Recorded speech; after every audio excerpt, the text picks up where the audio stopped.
Hi, it's Jasmin. You know, that girl who did you know what way before the internet ever existed.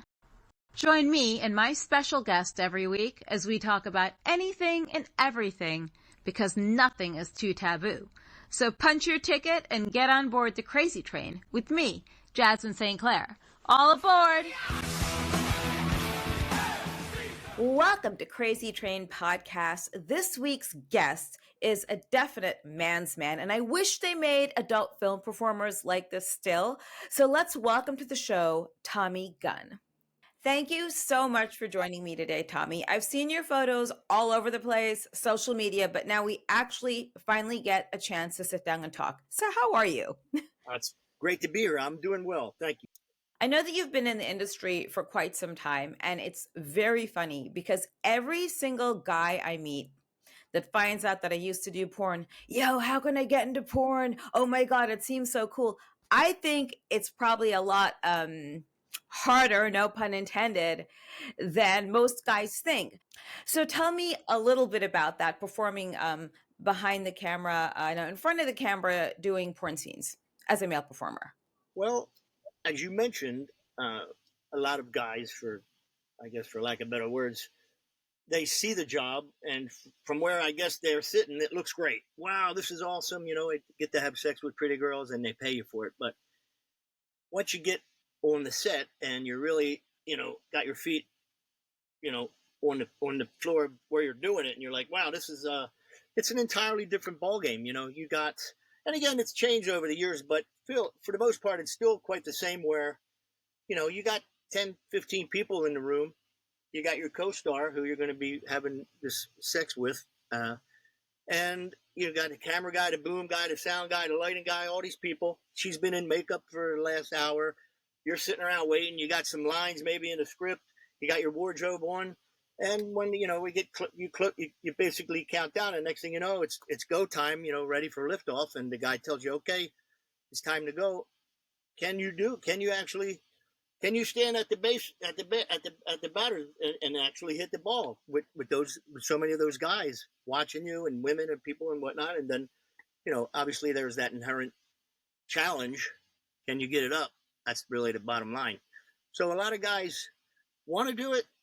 They see themselves doing it. And then once they get on set, all that kind of crumbles down and reality sets in, and they realize this is a lot harder than it looks. So, or a lot harder than it is. So I came from the dancing world prior to the performing. So I was entertaining women on stage, 1,000 girls, 500 girls for 10 years prior, and stripping down to our G-strings or whatever you want to call it, like Chippendale style, that stuff back in the day. Well, I already had that whole thing about being intimidated and scared and whatnot. So I was only one action away from having sex with somebody, and that was taking off that last garment of clothes, and then engaging in a sexual act with my co-star or whatever. So it was, I'm not saying easy, but I was already, I guess, in some way prepared and kind of prepped for that. So I was pretty lucky. So my into the business was a gentleman, Brad Armstrong. I'm sure you know him. He came from Wicked Pictures. He was from Canada. He came down and got into the business, I want to say late 80s, early 90s. And then 90s. Yeah. And he had the dancing background. So when I met him, we could relate on that. And then, he saw me and thought, wow, okay, maybe if this guy's interested in wanting to do it, I'll give him a chance. I'll give him a break, which was funny because he said he's never really done that. It was kind of out of his character to help somebody get into the business. So yeah, he must have thought highly of me anyway when I met him out there in 2000. You're the very first male porn star I've had on the show who started off dancing. Mostly the girls started off dancing. I started off dancing, and I became friends with some of the features who introduced me to my manager. But I knew I wanted to do it. Now, getting back to a lot of the male performers, I wish that they looked like you and they looked like men these days. I looked at a few films. These guys, like they're so feminine. So I had this chat with Kiki Dare the other night. Uh-huh. I feel as though a lot of the guys these days in this genre, this age group, whatever it is called, what are we Gen on now? Z or Gen Gen Z? whatever the hell it is. Gen, Whatever the fuck it is.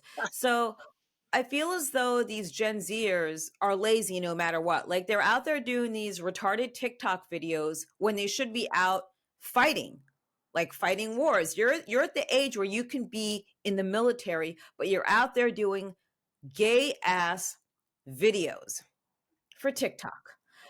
Okay. And I think that a lot of them don't want to work. So they figure, oh, I could fuck all day and get paid. Hey, I got an idea. Let me just inject my dick with the triple treatment. yeah, And I feel that's the generation of porn stars today. What are your thoughts on that? I know mine were a bit extreme, a bit Jasmine, but that's just how I am. it's definitely shocking, if you will. I come from, again, I started 2004, 2003, and I started at 36, so I wasn't by any stretch a young a young kid. You know, nowadays you see these guys come in and they're 18, 19, 20, and it seems like you mentioned, you know, they have no uh, experience in terms of on set and whatnot, because right off the bat, and again, this is a lot of just, you know, I got one eye on what's going on and one eye on what I'm doing, and I hear a lot of things and see, and I'm just, a lot of these guys are being encouraged to take something that's really drastic. You know, sure, you can take a pill, okay, it helps out, but they go right straight to the needle at some of these guys, and they're young guys, and at that age, you should be walking around with like this built-in boner, and again, it's there's the intimidation. You know, if you're intimidated and whatnot, you know, your mind might say let's go, but your body's like no, it's not going to work. You know, so your body follows where your mind goes, and if your mind's not in the game, you know, you could take whatever and you're still going to have problems. So uh you know, I'll be 58 here in May. I come from a far different generation. A lot of times I would have people say you're like a man's man. I would say okay, and you know, I see you and you're like the Marlboro man, you know, the cowboy guy, and the, you know, whatever, you know, and you're convincing, you know, there's no question, like, you know. But now you have a far different generation in the business, and I guess they're just a result of their upbringing and how they were raised and all these other things. And it seems like there are a lot of soft guys, if you will. Uh, and again, I'm not, you know, throwing any stones at these guys, but I come from a different time. So uh, I've heard recently, and quite often in the last couple of years, you know, a couple of young guys will be like, "Oh my God, you're my hero. You're why I'm in the business." You know, that's, you know, I guess I was a motivator and influencer for them to get into business. And they said, we've been watching you since we were like kids in school, you know? And I was like, wow, I realized I guess I've been doing it that long. And so, I mean, somewhat of an influence on on the younger generation, but, you know, and these guys seemed to be, you know, more, you know, more masculine or whatever. That was always my take on it. You know, you got this woman, and here's this guy. It's like a romance cover novel guy, right? He comes in and he sweeps her off her feet, and he takes her and rides a stallion off into the distance, and they have sex under some big tree and the thing, and it's it's erotic, whatever, you know. But now it's changed, and now you got, you know, some 18-year-old kid who's, or 19 or whatever, and some older woman, and that's fine, but it's far different than it was years ago. Now it's I don't know what it is. It's very, very different. You know, a lot of that faux, they call it faux incest, stepdad, stepdaughter, stepmom, step whatever. And that's fine too, I guess, but far different than what my, you know, my liking were in my imagination of the business was. So a lot has changed so much. And Kiki was right as far as, you know, she's probably getting teamed up with some of these young guys and thinking, this guy ain't even old enough to, I mean, he's obviously old enough to be in the business, but has no possesses not one ounce of any kind of masculinity at all. And you're like, I don't, you know, I wouldn't want to fashion myself as a guy after someone like that. That's not the kind of stuff that I would look for in the, you know. And now it seems like two people of the same age, for example, myself and a co-star of my age would never have sex, because what would be the reason why two people the same age in their 50s would have sex? We would have to, the producers and directors would have to think like, how can we write this in to make it where two people of the same age had sex? I don't know. I give up. You're like, how did we get to this point? Well, I think it would be normal for two people the same age, like in that genre, to have sex because it's two classics and two people that know how to do it. And actually, you actually have biological male, biological female, feminine female, masculine male having sex, and nothing is wrong with that. It's interesting because these needles, I'll tell you a nightmare that happened in Brazil.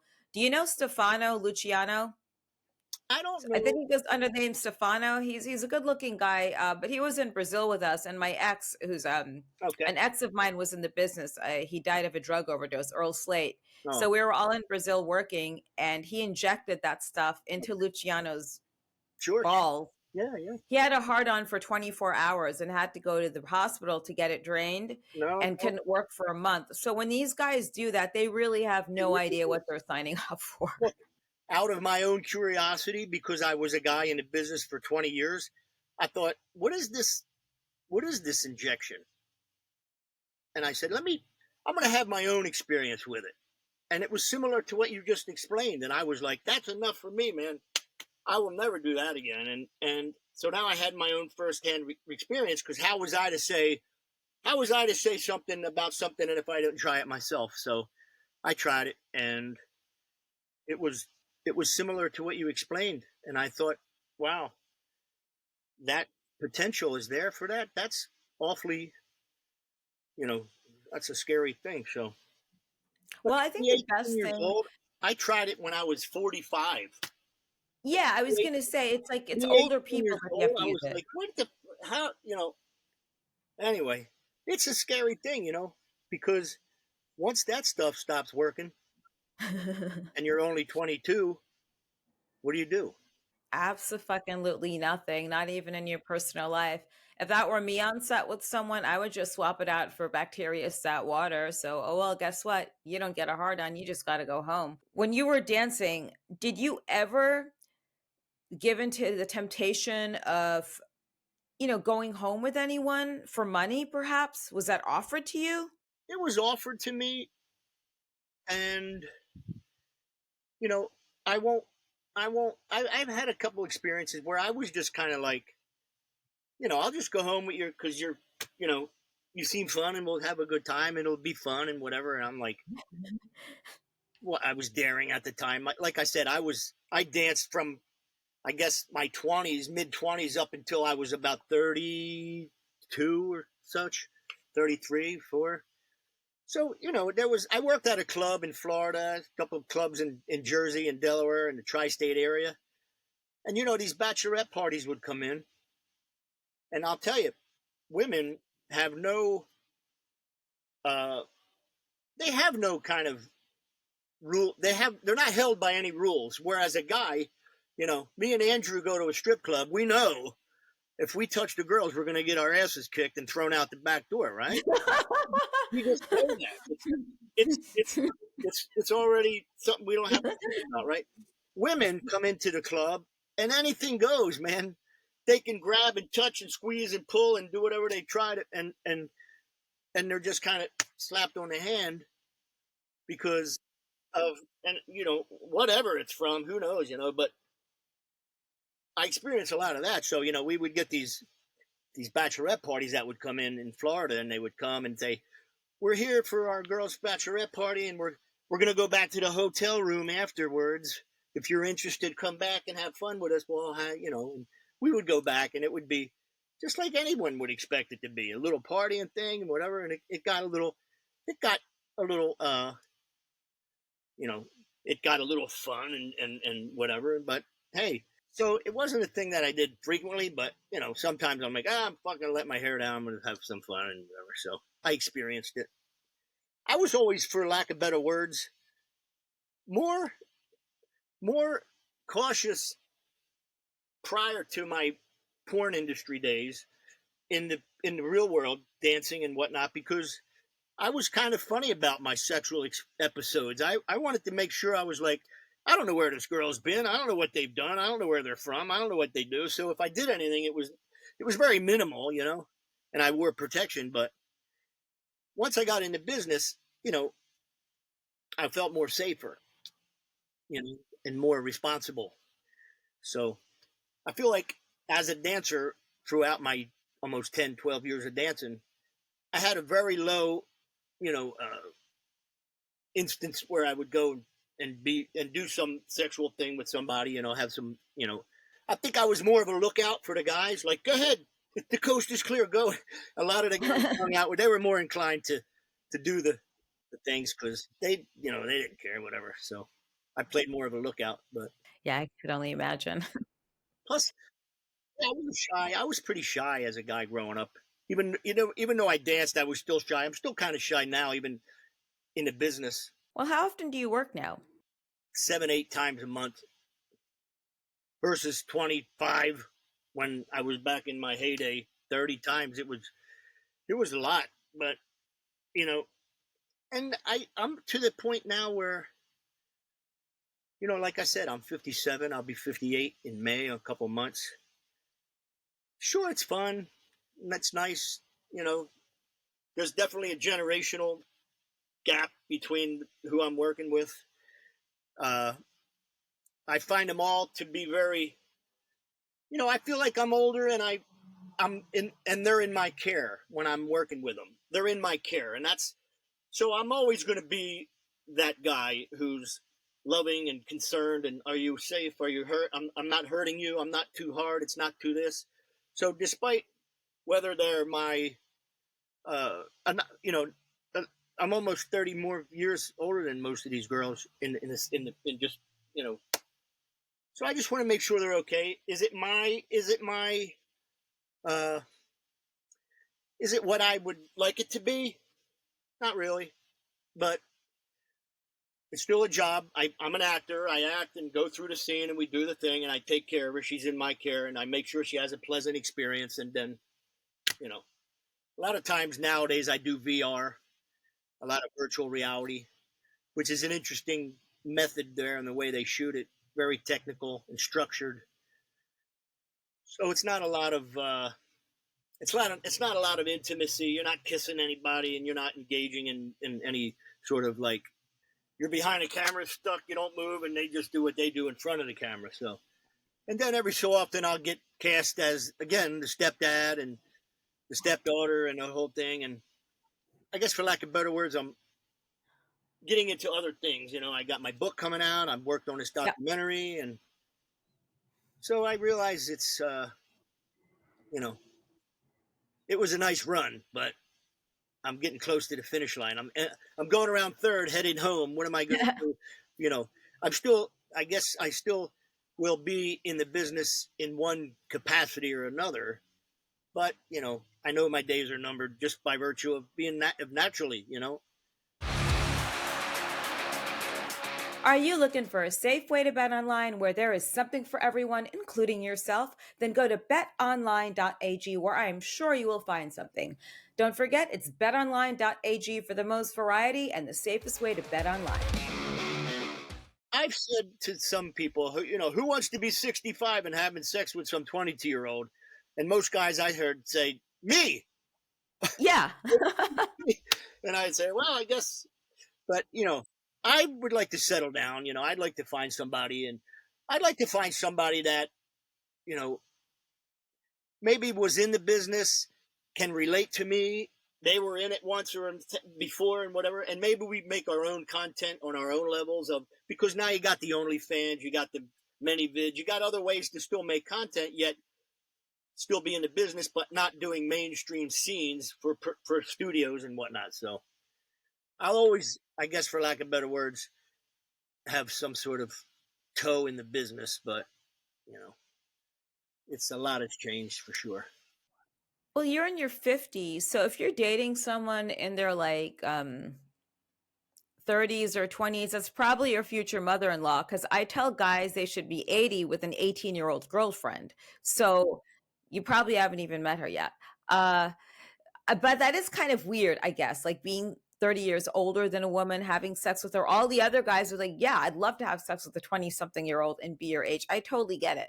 But I would say it might be a little bit challenging, because I feel as though today a lot of the younger performers, and not the girls that have been on my show at all, just other ones, are so uptight. I hear all of these things about, oh, well, he crossed the boundary. It's like, what is a boundary? You're on a fucking porn set, fucking and sucking. Okay, first of all. Secondly, you're about to get violated in whichever orifice you're offering up that day. I just feel as though there are too many, I don't know, limits or constraints. Is that about correct? Does it feel like uptight sometimes working with people? What took place in terms of uh, just society wise was this whole Me Too thing. Oh God, yeah. Don't get me started. Fourth wave feminism. Yes. Okay. You can't tell me some of these girls didn't think to themselves, I know how to get to the next level. And it ain't like they had this moment of, they thought, hey, if I just do this, maybe I'll get some favoritism. So it's like, do I agree with some of the stuff that these guys may have done? No, I can't, and then it kind of, next thing you know, it kind of creeped into our business. And then some of the guys were being, I guess, outed. But then, you think about it, like you said, it's the porn industry for one. And the basis of that is it's a structured sex scene. It's organized. It's consensual, right? And sure, there might be some underhandedly, dastardly types of behavior, because if you're in the business, there's so many different ways that one who might have bad intentions can operate and still kind of get away with it because they're in that business, because it's happening. And then it's hard to say. It's hard. And I've even remember when it was happening, guys would say, "Man, are you nervous?" And I go, "For what?" Well, someone's gonna drop your name. I go, I don't behave that way, so I'm not nervous about anything. I'm always nice and cordial and kind. And are you okay? I'm not worried about anything. Some of these guys got outed because they forced themselves on someone, or they did this or whatnot and such. And again, it's fortunately I feel like that whole wave has crashed and it's kind of over now. Whether it'll still rear its head, but what's come from that is now these companies, they've got real corporate, and now they have these liaisons on set they're kind of a go-between, and they're typically women, and that's fine. And they want to make sure that everyone's had a good sexual experience. And next thing you know, you got this questionnaire. It's like 5 pages long about what you're okay with, what you're not okay with. Don't do this, don't do that. I remember when we worked together, not you and I, but in general, back in the day, you might say, hey, hey, Jasmin, is there something you don't like, or is something that you do like? This way I know to do it or not to do it. Right. But the answer is supposed to be, when you say, is there something you don't like? I always say, yeah, you. Is there something you'd like? Absolutely. Definitely not you, though. So I didn't have most of my co-stars didn't have a very good time. I would have been fired and canceled every which way. But yes.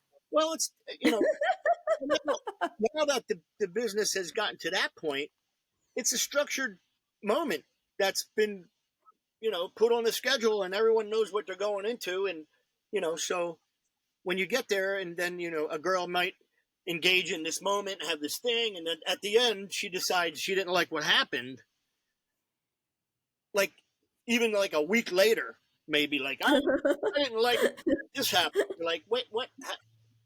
So it's touchy, but again, that's why I'm always been very clear and very just cordial, and I communicate, and you know, it's definitely different. Like I said, you got these questionnaires. I even had a recent email from one of the I guess talent liaisons. They checked up on me to see if I had a good experience on set, and I said, yeah, I did. Everything was fine. I consented with everything there, and you know, I'm good. All right, thanks. We just want to make sure. And I'm like, all I want to know is that if I'm showing up to work with a girl, that I'm welcome in her space, and she really wants to be there, and otherwise, it's tough.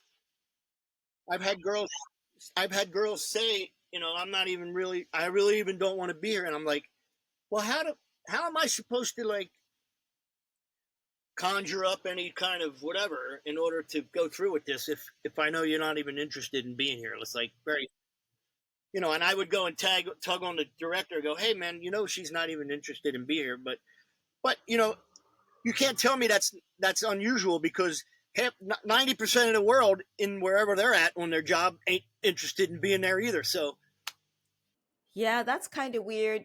Some of them have suitcase pimps, but here's the thing. My problem with that is you're over 18, you know what you're getting into, shut the fuck up and spread your lips. So that would be my comment. Maybe that wouldn't be the most appropriate one. But look, there are guys I work with that I didn't care for, like Dave Hardman. I don't know if you remember him. He had a fucking mullet, but he had a big cock. He was always hard. I heard he won the lottery, by the way. oh, wow. Now I want his phone number. Now I do want to be in the same That's space with funny, him, right? That's funny. depending on how much he has left. But it's just you deal with it. It's your job. It's what you sign up for. And I feel like with adult films, at least in that era, you were appealing to the general population of men who thought they'd have a chance with you. That's another story. So moving right along, tell us about your book. I start out at the beginning when I was a kid growing up, from the family I came, my upbringing and things I enjoyed and stuff that I did, and how I, was raised, and my struggles as a kid growing up in school, being shy, scared of girls. Then I realized that, a lot of girls like guys that worked out. So I thought, well, I'm going to, try to go down that road. And, and then it just chronicles my experience growing up as a kid, high school, later in my life, dancing, and then into the industry, and then some of the people I met through the business, that the business, I guess for lack of better words, provided an opportunity for me to meet some celebrities and different things, and just some of the stuff. And then my dark drug suicidal uh, period of time, which was dark, and I'm glad I made it through it, because I you know wouldn't have expected to even be 57 at this point, based upon some of the things that I was doing, and some of the things that I was around. And so that's about it, really. It's pretty much up till present day. So I did it because, I would have people say, man, you got an interesting life. Maybe you should write a book. And I thought, well, who the hell wants to read that? I don't know what the fuck. And then through time, after having enough people say it, I thought, well, maybe it'll be therapeutic. Maybe it'll be something like I get it off my chest and I get to talk about it and work through it, I guess, for lack of better words, and get to a place where I'm like, okay, so it's done. It's almost done. I'm working with a writer. Yeah, I'm working with a writer, and he's really great. And we've become even more closer, friendly. As you can imagine, me having to peel back the layers and get real vulnerable, and talk about some really horrible things that make us who we are today. And I'm excited for it.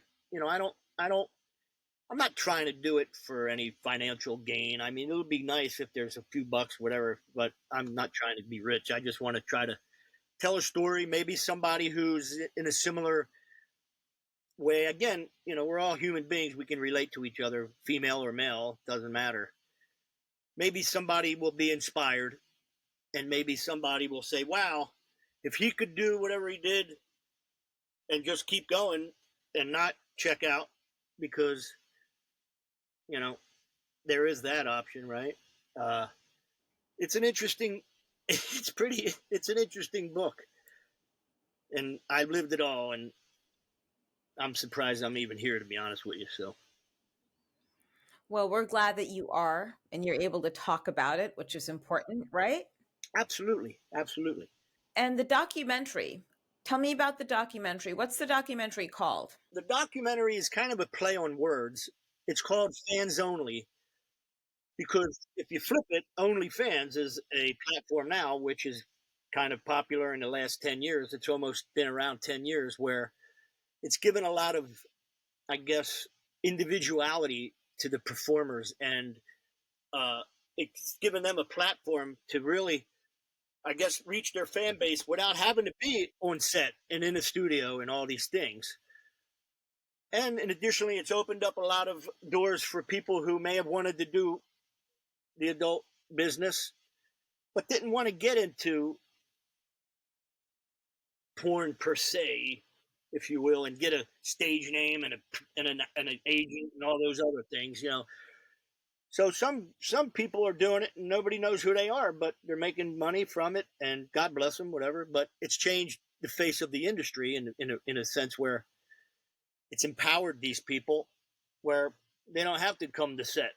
So one of the difficulties about that is we're seeing it from a standpoint where the girls are like, why would I have to come to set and work for this money when I'm making all this over here for nothing, doing nothing? I don't have to leave my house. I'm like, okay.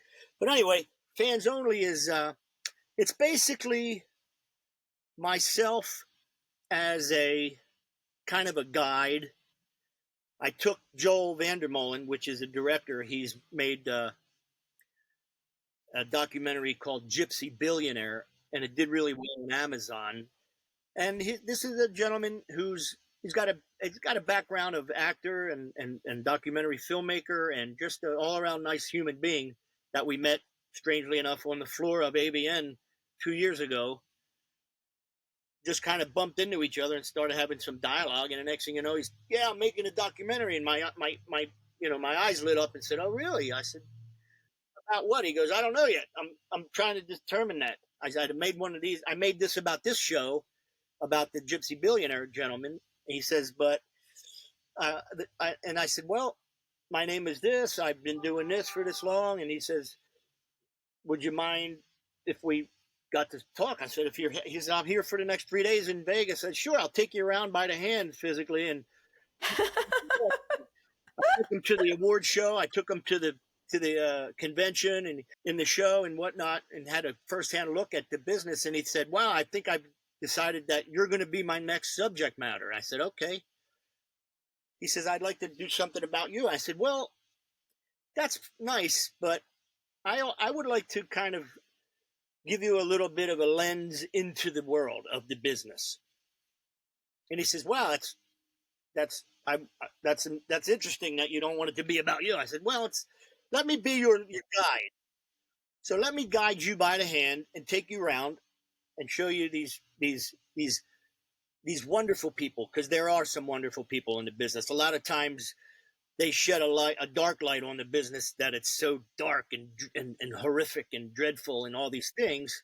And sure, there are those aspects of every business. I don't care what business you're in. If you're a lawyer or a pharmaceutical company, or you're an actor, or you're in the music business or whatever, as long as humans are alive, there'll be some dark, underhandedly, dastardly behavior in any business you're in. I said, but in this case, let's look at the positive. And it's called Fans Only, the human side of porn, because I didn't have a terrible experience from porn. I said, I feel like my experience, for one, porn got me sober, which is kind of unexpected to hear someone say that, because you're like, wait, what? it typically gets people fucked up on drugs, and the next thing you know, they die and they're addicts and they shoot themselves or whatever. I said, well, not me. I said, I did all that stuff before the industry and got clean going into it because I realized you can't be fucked up and do that business. So it got me clean. It got me sober. It got me all those things. I said, so there's other people too that are just regular people who've had good experiences, and let's go shine a good light on the business.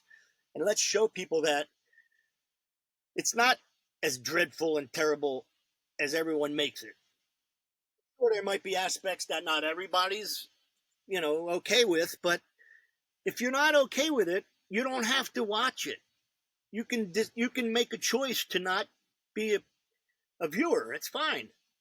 But you don't have to get the pitchforks and shovels out and say, we want it off the planet and we want it to be abolished. Because, again, as long as they're human beings in the planet on and alive, you're going to have people want to express themselves that way. And you're going to have an audience that want to view that type of content. It's just reality, right? People want to see that type of entertainment. And if you're not interested in it and you don't agree with it and you got some moral high ground and some ethical whatevers, you don't have to watch it. Yeah, it's amazing how there's some people. I mean, everyone knows I'm a far right wing conservative, but at the same time, I mean, it's obvious, but at the same time, you have, a lot of people I've worked with, right? People whose shows I've been on and that are on radio or TV talking about how bad this stuff is. I'm like, wait a second. Well, how do you even know about it? Why are you reading about it and learning about this topic? Wait a second. When's the last time you actually got laid? And these people all watch porn. And I think everyone just wants something to hate on and bash on. And at the end of the day, I feel as though a lot of people are jealous of porn because it's too, maybe back in our era, but two really hot people having amazing sex. And that's what they don't have at home. They don't have good sex. Well, the truth of the matter is there's two types of people in the world. People that are having sex and people that are wishing they were because they're not. And maybe the third, which is very minuscule, and they could take it or leave it because they're just not into it. And that's fine too. But as a human being, you're either wanting it and desiring it in every moment of your life because your eyes work. And as a man, you see people and there's a pretty girl and that's your DNA and it's ingrained in you to look at her that way because that's how we all got here. God made sex feel good. That's the joke. That was the underlying joke. He made it feel good, so you would want to do it to make more people. Anyway, in this case, it can be enjoyed as enjoyment. It could be sought after sex for enjoyment. You don't have to procreate all the time, right? And then there's a whole religious thing there. So if you're either wanting it or having it, that's the bottom line. So there's groups that want to get rid of sex. You have these signs. But if you've ever looked at them, and again, I hate to be that guy who sheds the light on them, they're not the most appealing looking people. No, they're not. They're really not. Even the girls that bash on sex workers. I could make a magic wand and have them go out and have a good sexual episode. Go enjoy. I don't want them to because I would feel bad for anyone that wants to have sex with someone that looks like Charlie Kirk or any of those guys. No. Or half these women. But the other point is that, okay, so I think that there are too many things on Netflix out there like Life After Porn. And in almost every episode, you see a dark story. You see a fucking train wreck. The only one I know of that came out of that's doing really well is Asia Carrera. She went to school, she got her degree, and she's a mom. Awesome. And this is why I feel as though fans only is extremely important for people to watch once it's out, because you're not seeing the dark side. You're not seeing the train wrecks. You're not seeing the track marks on people's arms. You're not seeing everyone likes looking at a train wreck, by the way. So you're not watching that. You're watching something positive, right? that's the hopes. I mean, we're trying to come at it with love and show it through a different lens. Like, no, it's not all that. And there are percentages of people in the world who don't hate the business. They think it's wow, it's great. There's so many people that I've met who were celebrities and actors and musicians who loved it. They were like, "Man, you're my fucking hero." And I'm going, "You're an Oscar award winning actor telling me I'm your hero? How is that even possible?" But hey, humans, again, you can either look at the positive side of something or the negative side, and there's one of each on every aspect of every whatever there is. And let's try to be more positive and uplifting and inspiring and stuff. And we're not some credent of a life form that does this horrific debauchery of it. It's not that. And we're all consensually adults. It's not. And truth be told, if you really broke it down and look, there's some amazing people in the business, smart doctors and doctorates and this and PhDs and rocket scientists and sure, there's a few that aren't, and there's a few that are posing to be smart that aren't in our industry, that are claiming to be something else in whatever they're doing, and they're not. And that's, again, I think the moral of the story and my where I come from is that let's just be more inspiring and uplifting and positive. The business, again, it's not for everybody, but we're not forcing in everybody's face. We're not, you watch this. We're not holding a gun to nobody's head. Watch this. There's talks about these alleged pedophilia, Hollywood, child, demonic, fucking satanic whatevers, and you're going to tell me that we're the horrible ones? I think that's a bit far-fetched. I don't believe in satanic whatever things. Yeah, I believe they're pedophiles. I don't think porn is where they're at, to be quite frank with you. I never had a bad experience in the adult film business either. I may not associate with a lot of people in the business, because when did I ever really have friends in that business? I never really did, because I kept to myself. That's just who I am. I am a lone wolf. I do my own shit. I'm not going to go bomb something, though. I'm not that type of a lone wolf. Let's going to go bomb a Tesla. But I really mean that. And I don't own a Tesla, by the way. But I agree with you. And I feel as though fans only will be the rainbow, I hope, for porn, and people to really see what it is. Because folks, it's not all darkness. It's not all drug addicts. It's not all crying. It's not all this or that. I think in the 90s and late 80s, it was a little bit different then. There were a lot more, there were darker sides to it. You had some of these agents like Reagan Center and certain people in the business that just brought a bad aura to it, like him. Again, we got to have some sort of hope and something to just keep us as a human race on track, versus everything's dreadful and dark and terrible and this and that and all these whatevers. And that's our hope. Is, like you said, you made a good point. Hopefully it's a rainbow that someone can say, wow,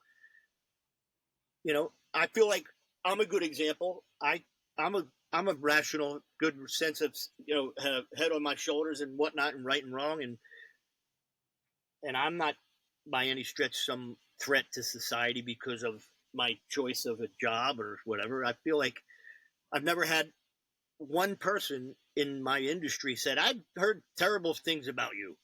I literally hear that all the time. People go, "I hear you're like the nicest guy in the business." Literally, I've never heard one bad thing about you. I said, because I'm just some small town kid from Jersey who showed up and did what they told me, and I was cordial and polite and caring about people, and still will be all the way to I'm the same guy I was 24 years ago when I got in, or 22 years ago. I haven't changed.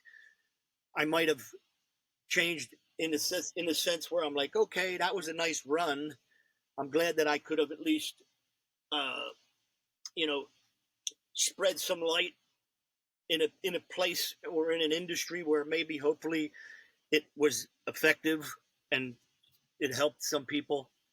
And, you know, again, we're only here for a small amount of time in the world. And the only thing that we have when we leave is what people say about us. I'm not going to have a wing of a hospital named after me or the library with the fun. Hey, you never know. Don't say that. You never know. Maybe there will be. It'll just be, oh, you know, that Tommy Gunn guy, man, he was such a nice guy. He was such a this or that and whatever, man. Rest in peace. It won't be, that son of a bitch, I'm glad he's dead. And that's it. Well, that's a positive. That's a very positive note. Absolutely. I agree. How small Yes. it is. I mean, really, I'm not leaving any legacy behind. Maybe somebody, again, these young guys in the business, they're like, oh my God, we look up to you. Or so you're like our hero. And I go, okay, well, that's good.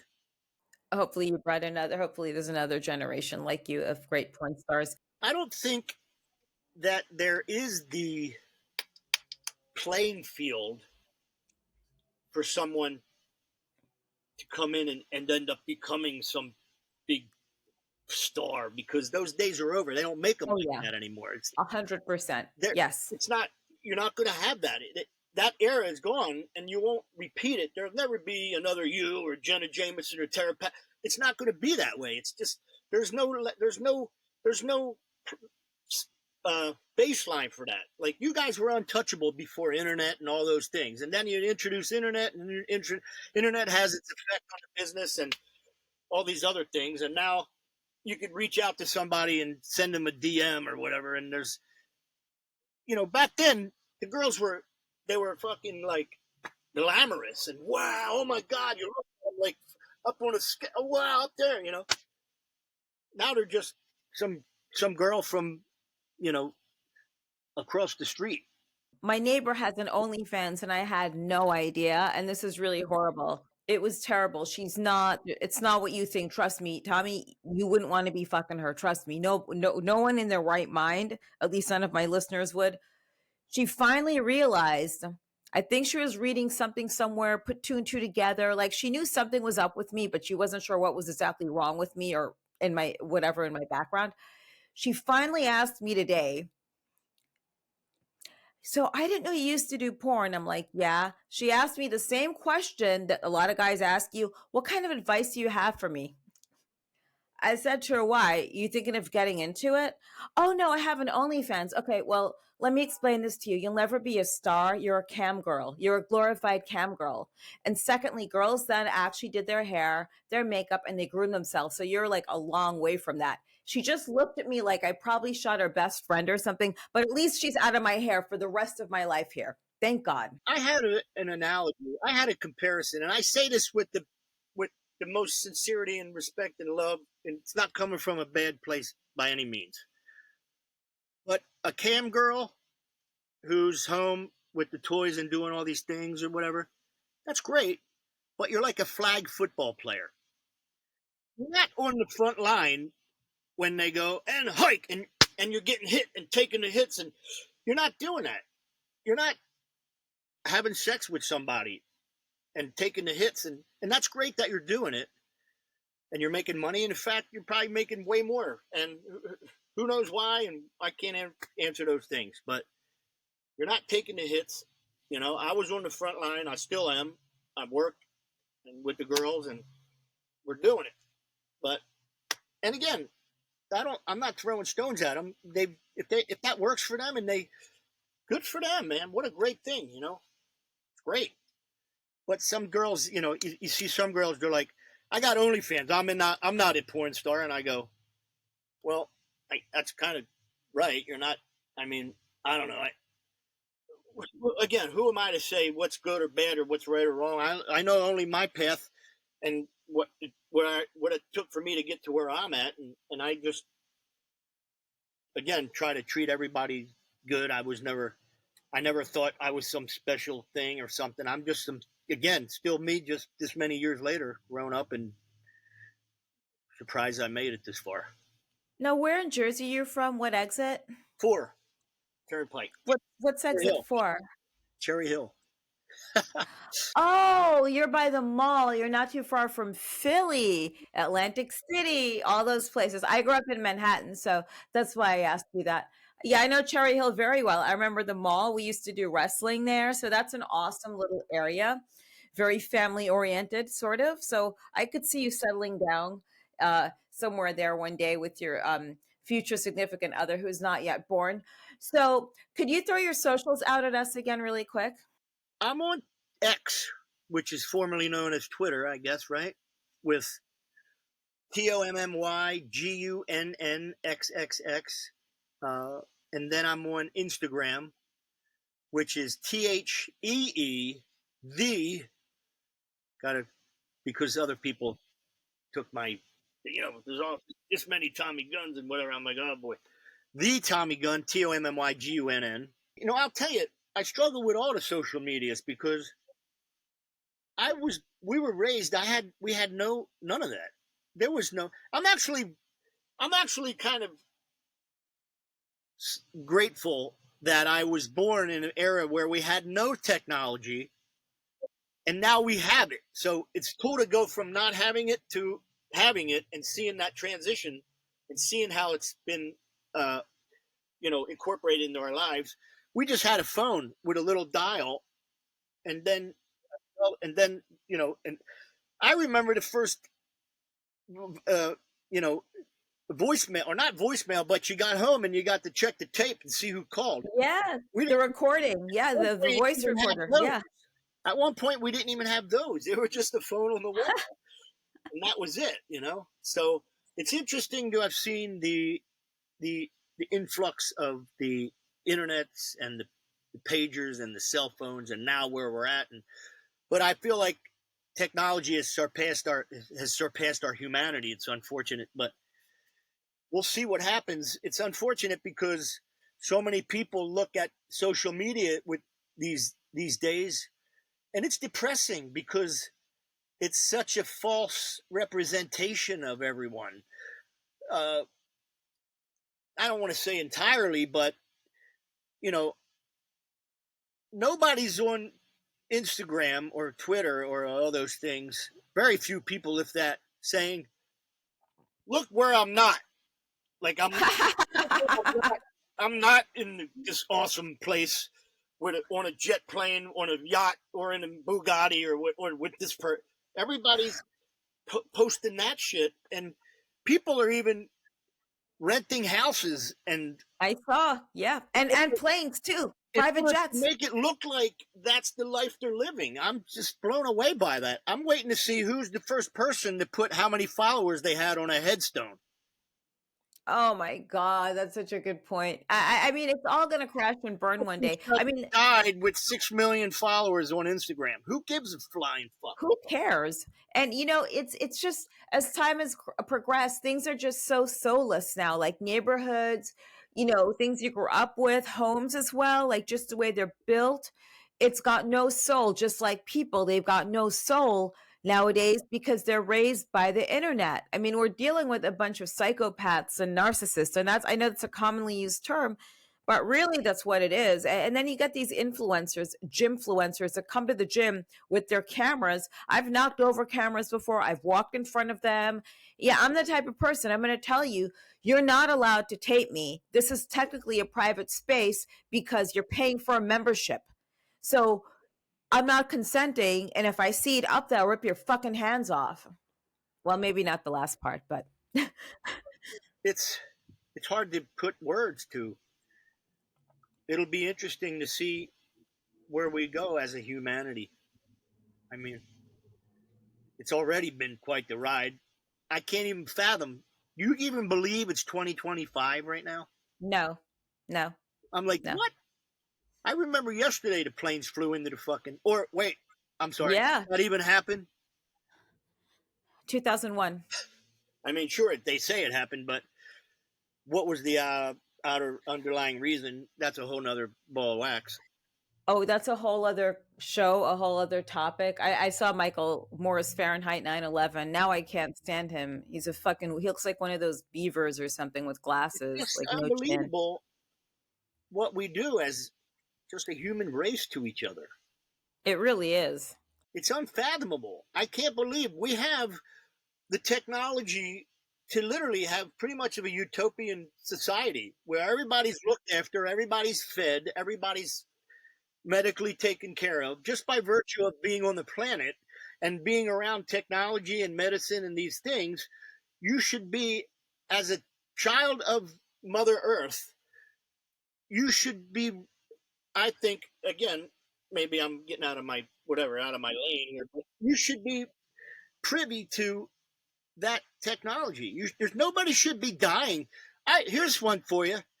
And again, I'm not taking away from the addicts who are given free methadone. Why aren't cancer patients given free treatment? It's true. And, it's funny you say that because my friend is in the hospital today getting 2 tumors removed from his brain that are cancerous. So, I mean, it's been such an expensive journey for him. And thank God he has health insurance to cover it. But people who don't have such luxuries, yeah, it should be free because that's actually that's a very daunting and life-threatening situation. If I was, again, I hated school. Unfortunately, I just couldn't sit through it anymore. I quit on my 12th year, first marking period, third marking period. I was like, fuck this. I can't make it. I don't want to be here anymore. I'll go to night school. I ended up not doing that. And here I am. But, I appreciate people who go through the schooling and whatnot and such and get and become smart and, but if I could do something life-saving to someone because I had that ability, I would do it. Not be like, oh, it's a shame you don't have $600,000 because you're going to die with that brain tumor. Yeah. What the fuck? It's sad. It really is. I mean, I can't believe in this day and age, there's people still they're hungry. Yeah.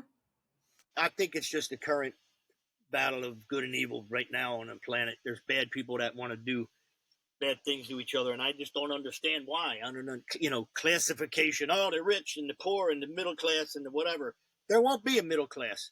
There'll be rich and poor, and it'll be like, if you can't afford, it'll be one of those. If you can't afford, health will be something you can't afford. That's what it'll be, and that's unfortunate. Yeah, it really is. To have health care or a good health plan is a privilege. It's something that just isn't handed to you. It's a privilege that you have to pay for, unfortunately. And, I could compare last year's prices to this year's prices. Mine went up about $75, but I'm very grateful and blessed that I can, continuously pay for it to take care of myself. My cat has health insurance, but his is like only $50 a month. Right. There's more money to be a cat. Pets health care than humans in America. Yeah, I'd like my cat to outlive me. Then I could be like that TV show Gunther's Millions and just leave everything to my cat and just hope someone very nice takes care of him. In Gunther's Millions, it's that dog who got all the money, who had inherited money, and he had those slimy people around him.